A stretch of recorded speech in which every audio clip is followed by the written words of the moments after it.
Assalamualaikum warahmatullahi wabarakatuh. Halo, perkenalkan nama saya Riki Raffi Iritonga. Saya dosen di program studi S1 Manajemen Fakultas Ekonomi Universitas Prima Indonesia. Pada kesempatan kali ini, saya akan menjelaskan mengenai pernyataan diri dosen dalam bentuk unjuk kerja Tridharma Perguruan Tinggi atau biasa disebut dengan PDD UKT PT dalam bidang pengajaran.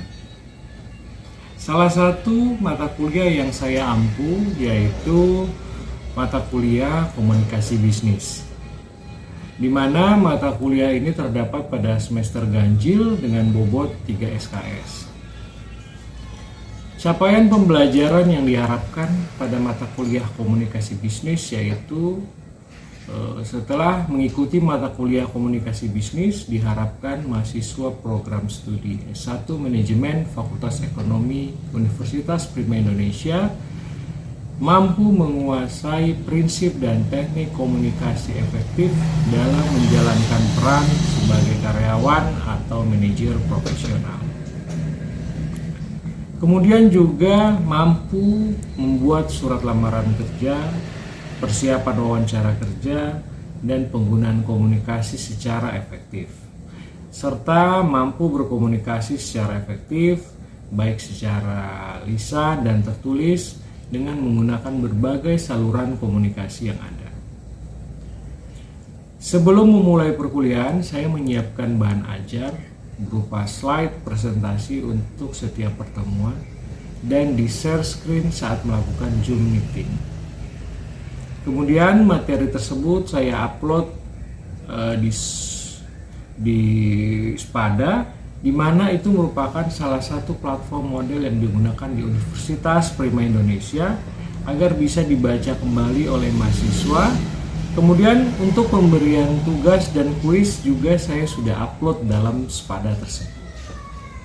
Selanjutnya yaitu materi atau bahan kajian selama 1 semester meliputi antara lain yang pertama adalah memahami komunikasi bisnis, kemudian yang kedua memahami komunikasi lisan, yang ketiga komunikasi dalam organisasi dan lintas budaya, kemudian di pertemuan keempat ada perencanaan pesan bisnis, yang kelima penulisan dan revisi pesan bisnis, yang keenam penulisan pesan positif dan negatif, yang ketujuh penulisan pesan persuasif. Kemudian di pertemuan 8 kami melakukan UTS. Lanjut ke pertemuan 9 ada penulisan surat lamaran kerja. Di pertemuan ke-10 ada penulisan resume. Pertemuan 11 wawancara kerja. Pertemuan 12 presentasi bisnis. Pertemuan 13 negosiasi dan rapat bisnis. Pertemuan 14 komunikasi melalui teknologi informasi. Pertemuan 15 ada penulisan laporan. Dan di pertemuan ke-16 saya akan mengadakan UAS. Untuk sistem pembelajaran masih dilakukan secara daring atau online dengan menggunakan beragam media diantaranya yaitu Spada atau biasa disebut sistem pembelajaran dalam jaringan yang digunakan di Universitas Prima Indonesia. Kemudian juga menggunakan Zoom meeting dan yang terakhir menggunakan aplikasi WhatsApp apabila ada mahasiswa yang ingin berdiskusi dan menanyakan kembali tentang materi yang telah dibahas sebelumnya. Metode pembelajaran yang saya terapkan yaitu pertama penyampaian materi kepada mahasiswa. Lalu kemudian setelah penyampaian materi kita berdiskusi bersama mengenai materi yang telah diberikan. Kemudian ada sesi tanya jawab. Nah, di sini mahasiswa boleh bertanya mengenai topik yang sudah saya jelaskan sebelumnya dan juga pemberian tugas mengenai materi yang telah di-share juga sudah ada pada pertemuan tersebut. Di sini tujuannya adalah agar mahasiswa mampu berperan aktif dalam memberikan pernyataan, sumbang saran, ide, dan pendapat sendiri tentang materi serta mampu mengembangkan pola pikirnya. Sebelum mengakhiri perkuliahan, mahasiswa akan mengerjakan post-test atau soal sederhana untuk mengetahui sejauh mana pemahaman mahasiswa terhadap materi yang telah saya sampaikan sebelumnya. Kemudian untuk kriteria penilaian mahasiswa dengan bobot masing-masing, yaitu untuk kuis dengan bobot 10%, tugas bobot 20%, UTS sebesar 35%, dan yang terakhir ujian akhir semester sebesar 30% juga. Berikut ini saya berikan cuplikan mengenai proses pembelajaran sesuai dengan mata kuliah yang saya ampu, yaitu mata kuliah komunikasi bisnis. Terima kasih.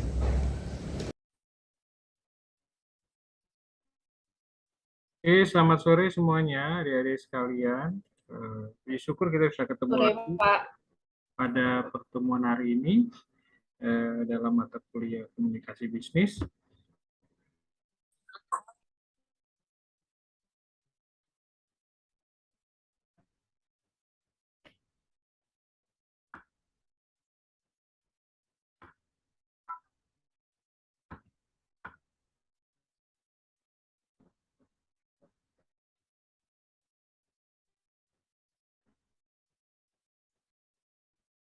Oke, bisa terlihat? Please, responnya bisa terlihat? Bisa, Pak. Bisa, Pak. Oke, terima kasih.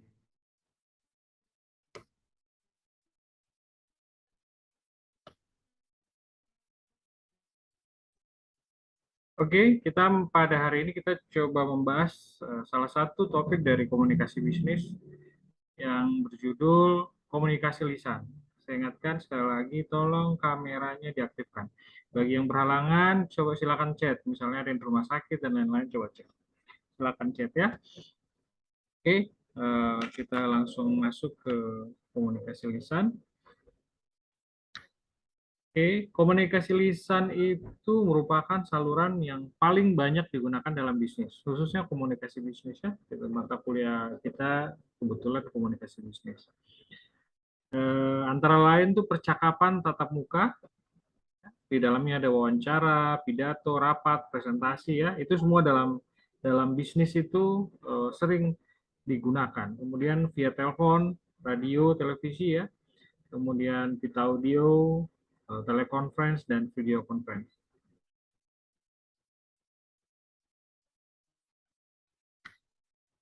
Oke, kita lanjut. Kapan komunikasi lisan digunakan? Oke, komunikasi lisan cocok digunakan apabila diperlukan umpan balik secara langsung dari penerima. Jadi harus ada umpan balik. Ya, kemudian pesannya relatif sederhana. Oke, tidak rumit, tidak berbelit-belit. Ya. Kemudian tidak memerlukan catatan sebagai dokumen. Jadi kita komunikasi itu santai, ya, tidak perlu harus yang terlalu detail.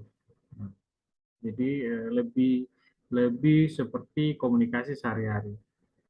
Kemudian audiens dapat dikumpulkan dengan mudah dan ekonomis, ingin mendorong interaksi untuk pemecahan masalah dan pengambilan putusan.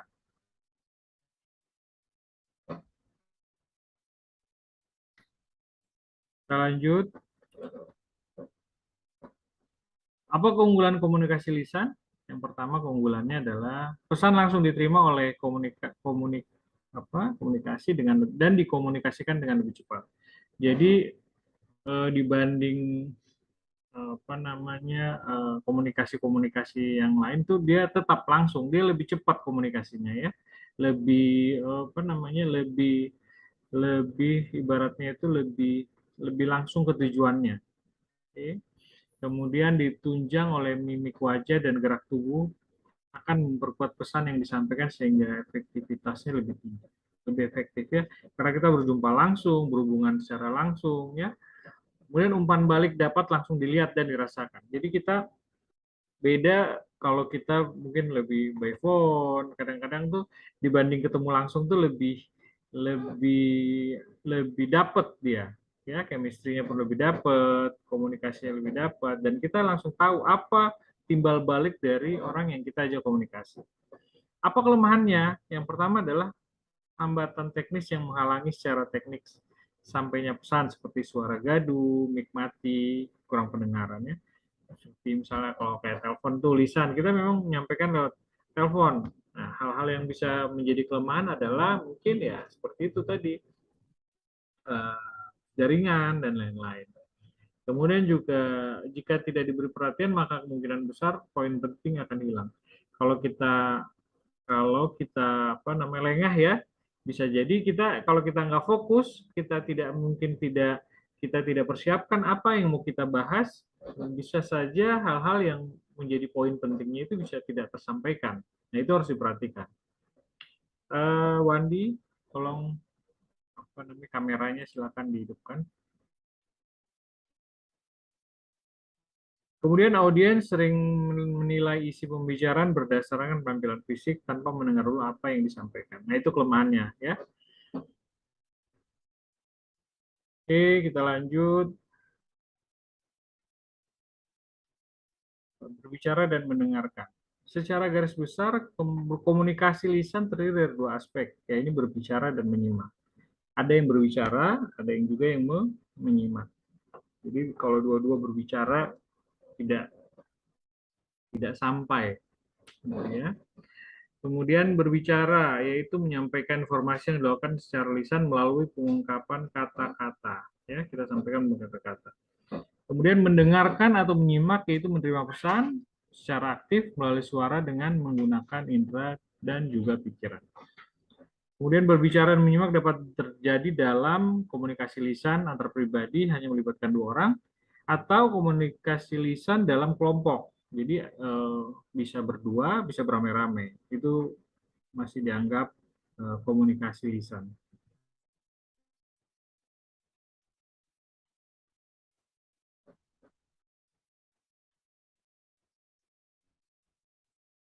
Oke, kita lanjut. Ada yang ingin bertanya sampai di sini?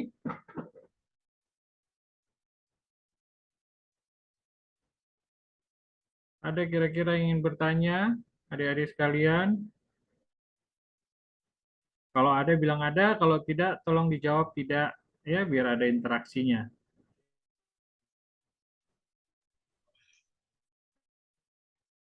Gak ada yang Tidak, menjawab? Pak. Oke. Tidak, Pak. Oke, kita lanjut. Keterampilan mendengarkan. Untuk menjadi pendengar yang baik, variasikan cara Anda mendengarkan agar sesuai dengan situasi yang dihadapi. Oke, kemudian mendengarkan isi, contoh mendengarkan isi, memahami dan menguasai pesan pembicara. Jadi kita jadi pendengar yang baik itu kita harus lihat apa yang dibicarakan, apa maksud dan tujuan dari yang dibicarakan oleh lawan bicara kita. Ya, kita harus sebagai pendengar baik kita harus lihat. Jadi ya, tidak boleh cuek. Artinya kita harus menghargai orang yang kita ajak ngobrol. Tidak boleh kalau orang yang ngobrol misalnya contoh sekarang yang sering terjadi adalah misalnya orang ngobrol kita misalnya main handphone. Nah, itu tidak dibenarkan. Hal-hal yang tidak kurang dalam beretika ya. Kemudian mendengarkan dengan kritis adalah memahami dan mengevaluasi arti pesan pembicara pada beberapa tingkat. Jadi ada pakai logika, terus ada bukti yang kuat, kemudian konstitusi yang valid, dan lain-lain. Kemudian mendengarkan dengan empati adalah memahami perasaan, kebutuhan, keinginan, sehingga Anda dapat menghargai sudut pandangnya, terlepas apakah Anda mempunyai perspektif yang sama atau tidak. Pendapat Anda sama atau tidak, ya artinya kalian mempunyai pendapat yang sama dengan lawan bicara kalian, oke, ataupun tidak sama, kita harus tetap empati atau kita harus tetap menghargai orang tersebut, oke. Artinya ini hal-hal kecil yang tentu kita harus perhatikan karena akan membawa dampak yang besar pada kehidupan kita juga ya dalam berseharian. Tentu kita tidak akan mau kalau diperlakukan dengan hal yang sama seperti uh, orang memperlakukan kita seperti tadi ya.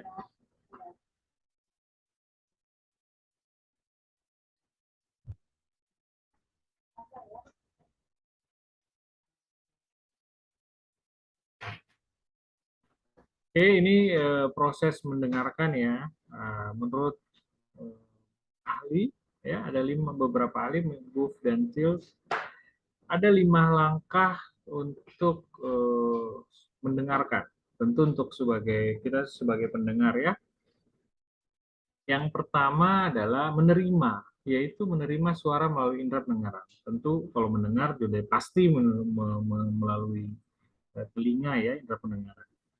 Kemudian menginterpretasikan, artinya memberikan arti dari suara yang dapat dilakukan menurut nilai, harapan, kebutuhan, dan sejarah pribadi.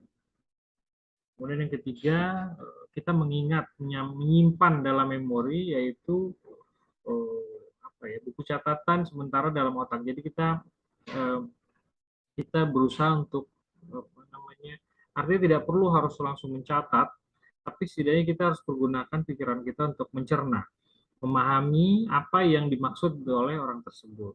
Ya, setidaknya kita sedikit banyak pasti kita paham. Jadi kita kalau mengamati dengan baik, tidak mencatat pun kita akan masuk ke alam pikiran kita.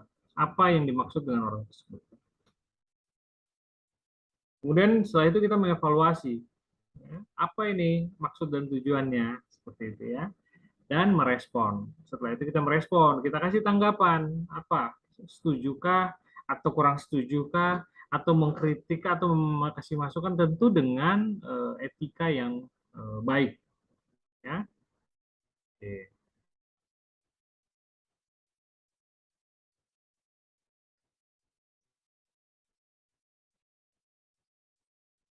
Oke, ini ada contoh ya, perbedaan pendengar efektif dan pendengar tidak efektif. Yang pendengar efektif bagaimana? Yang pertama itu dia mendengar secara aktif. Mendengar ya, aktif, merespon, ada responnya, ada mimik, ada responsif lah. Kemudian mencatat dengan cermat dan lengkap. Oke, kemudian seringkali melakukan ini kebalikannya ya. Tadi misalnya mendengar secara aktif, kalau nggak efektif itu dia pasif, dia artinya tidak ada apa ya, tidak ada respon gitu ya, diem aja. Jadi yang menyampaikan sesuatu juga bingung, ini dia mengerti atau tidak, atau ngantuk atau memang ngerti. Jadi apa namanya istilahnya, tanda tanya seperti itu ya. Kemudian mencatat dengan cermat dan lengkap. Kalau yang nggak efektif tidak mencatat, kemudian sering melakukan kontak mata ya dengan pembicara ya. Kalian harus perhatikan juga dia dalam kehidupan sehari-hari kita berkomunikasi dengan orang dalam hal eh, formal ataupun non formal ya, seperti atau ada bisnis atau tidak. Usahakan itu fokus, kita harus PD. Artinya kita harus tatap saja matanya ya. Kita berusaha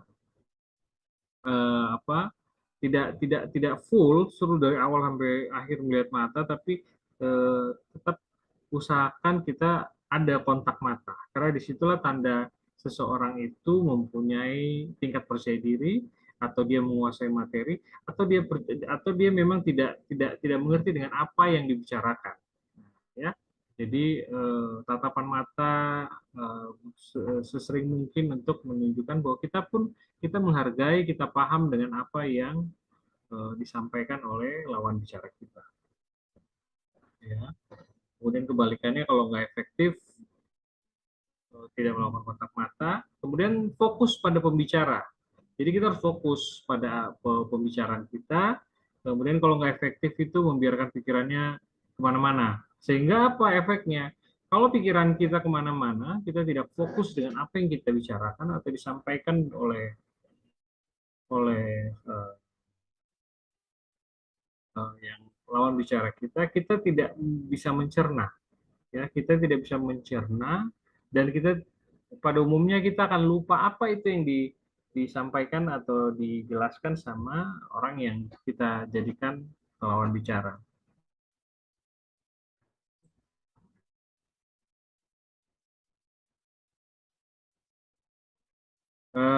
Kemudian memberikan sinyal, kemudian yang tidak efektif tidak memberikan sinyal, menyimpan pertanyaan atau ketidaksetujuan sampai tepat waktunya. Ya, kita jangan jangan juga ada hal-hal yang kita tidak rasa tidak cocok itu kita langsung kita langsung sampaikan, kita potong bicara orang, nggak boleh. Jadi kita harus biarkan orang, kalau apalagi dia lagi serius, kita biarkan dia dia bicara, ngobrol ya, kita biarkan dia sampaikan apa yang dia tahu. Kemudian nanti pada saatnya kita sampaikan apa yang kira-kira ingin kita sampaikan, ya. Nah, kalau nggak efektif itu memotong ya. Selain tidak efektif, membuang waktu, ya, kita bisa bisa mengganggu konsentrasi apa yang dia ingin sampaikan. Yang kedua juga dari sisi etika, dari sisi attitude itu tidak kurang diperkenankan, tidak baik ya. Kemudian membedakan antara poin utama dan detail pendukung. Nah, kalau nggak efektif itu tidak membedakan, jadi pokoknya semua pukul rata, itu juga kurang bagus.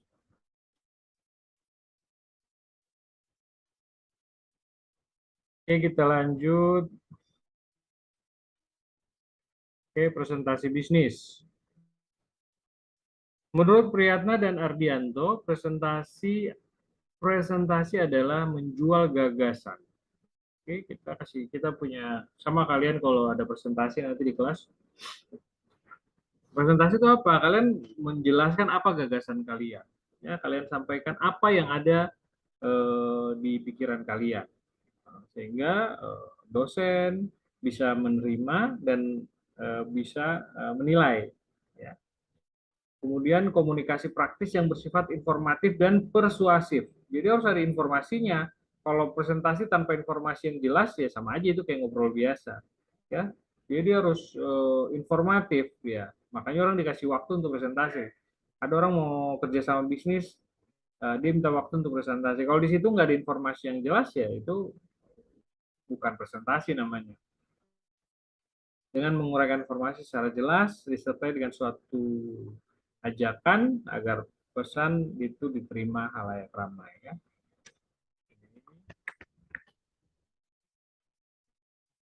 Kita lanjut, presentasi bisnis dapat berupa laporan kemajuan, wawancara media, ya, presentasi penjualan, proposal proyek, dan lain-lain ya.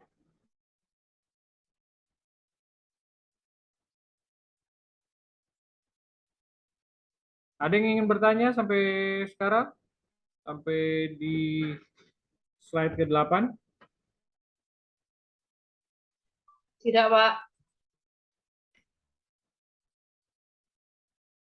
Oke, kita masuk tujuan presentasi. Presentasi informatif adalah untuk menyampaikan pesan bisnis kepada audiens, ya, seperti yang sudah kita jelaskan tadi. Kemudian presentasi persuasif adalah untuk mengajak audiens melakukan sesuatu atau percaya terhadap sesuatu sesuai yang dikehendaki oleh presenter.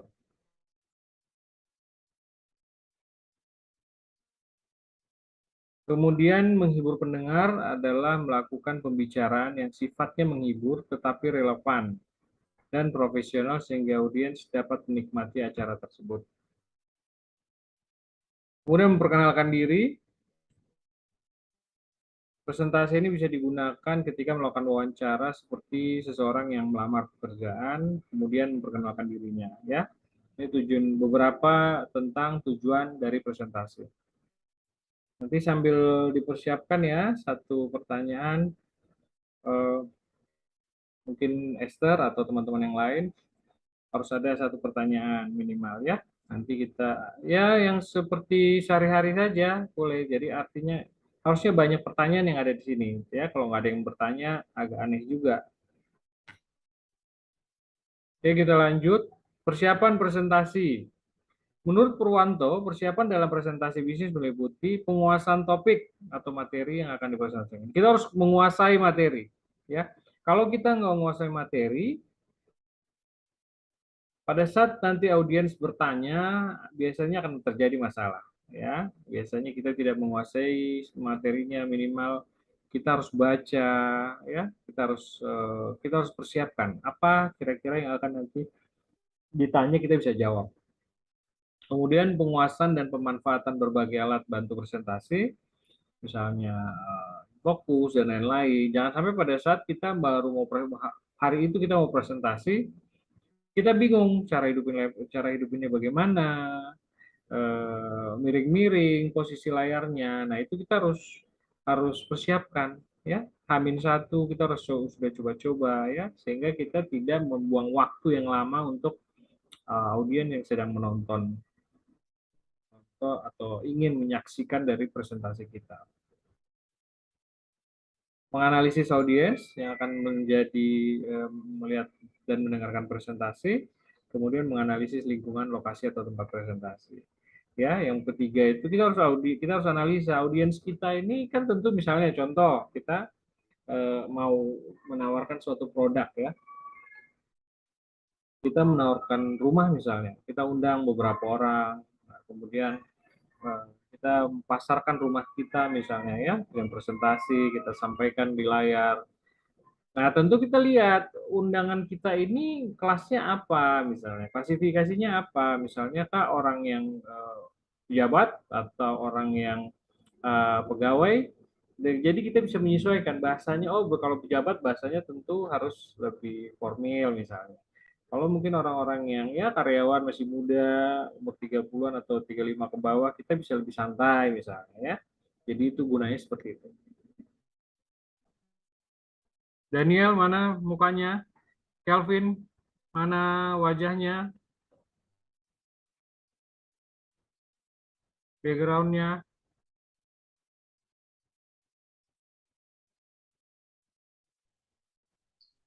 Pak,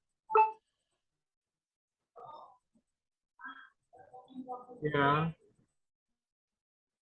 permasalahan utama dalam komunikasi lisan itu apa, Pak?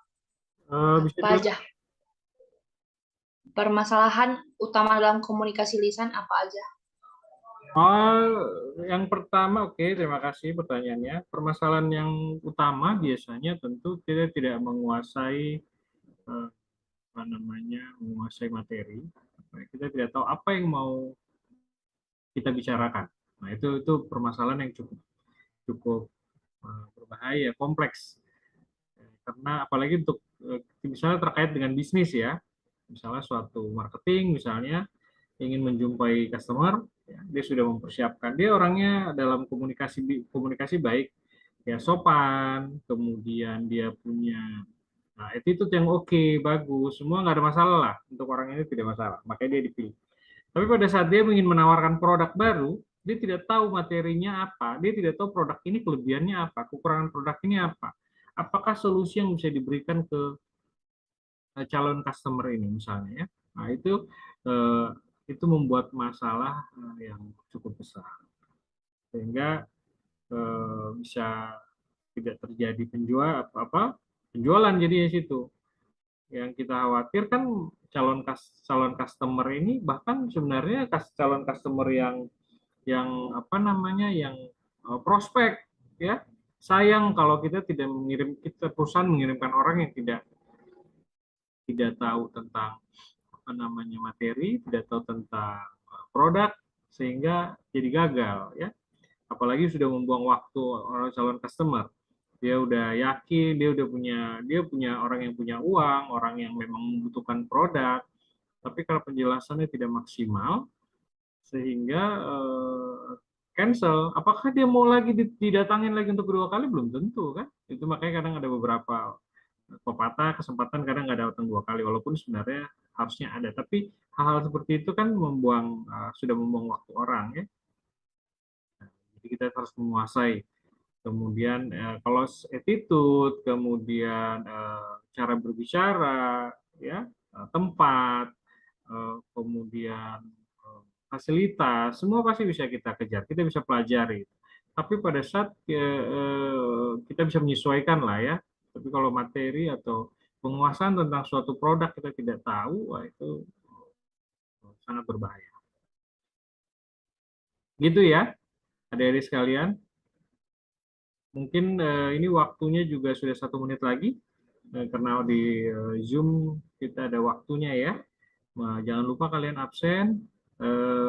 Untuk hari ini cukup. Minggu depan kita sudah masuk ke UAS ya. Nanti kita komunikasi lagi by WA ya. Untuk hari ini cukup. Terima kasih waktunya. Selamat sore, sehat-sehat, jaga kesehatan kalian semua ya. Semoga kita bisa Selamat sore, Pak. di waktu yang berbeda semester yang berikutnya di offline. Terima kasih. Assalamualaikum warahmatullahi Terima wabarakatuh. kasih, Pak. Untuk Selamat semuanya. sore. Pak, selamat sore.